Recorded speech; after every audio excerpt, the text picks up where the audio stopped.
Day 3 na ngayon ng bakbakan sa Marawi City kung saan nakatutok sina June Veneracion at Emil Sumangil.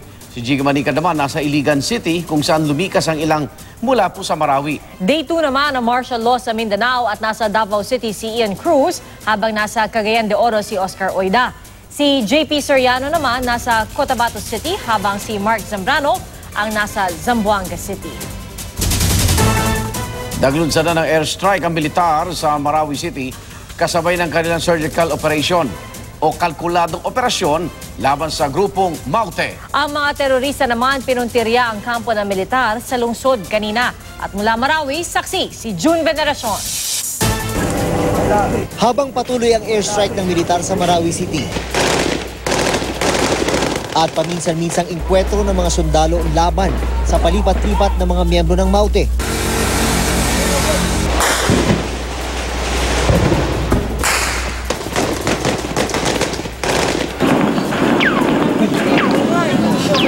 Nadinig namin habang nasa taas ng isang gusali ang mga putukang palapit ng palapit sa aming direksyon. Ayoko, pag-akit dito, dapa. May dumadaan na bala dito. Dumada, please. Pahabol may mga gear, pahabol may mga gear.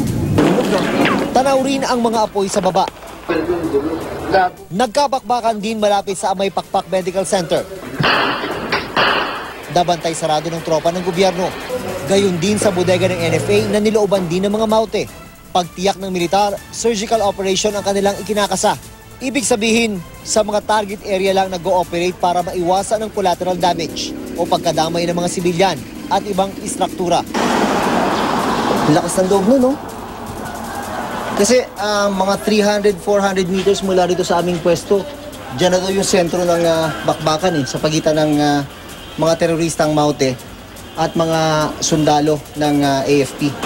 Wala pa rin opisyal na kumpirmasyon kung may mga dayuhang kasama ang mga Maute.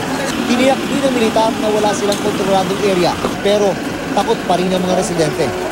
Nakakalungkot din daw, lalo't bukas na ang kanilang Ramadan, isang napakahalagang okasyon para sa mga Muslim. Ang pinaka-special sa amin, mga Muslim. Ayan, kagimeter. Kalapit mo yan, yung provincial jail dyan. Saan ba nagagaling ito? Capitol.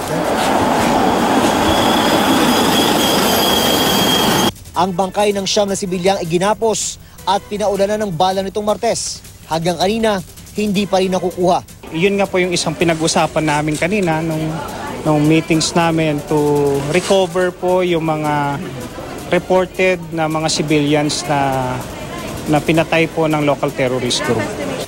5 ang patay sa tropa ng gobyerno. 39 naman ang sinasabi ng militar na napatay nilang terorista. Bago kami umere sa 24 oras, nagkaroon ng putukan malapit sa kampo ng militar kung saan kami nakapwesto. Patay tayo ng ilaw! Pinatay namin ang mga ilaw sa aming pwesto para iwas disgrasya. Inamin ng militar na posibleng ang kampo ang pinaputukan ng Maute. Pero bahagi pa rin daw ito ng kanilang diversionary tactic. June Veneracion ang inyo, saksi.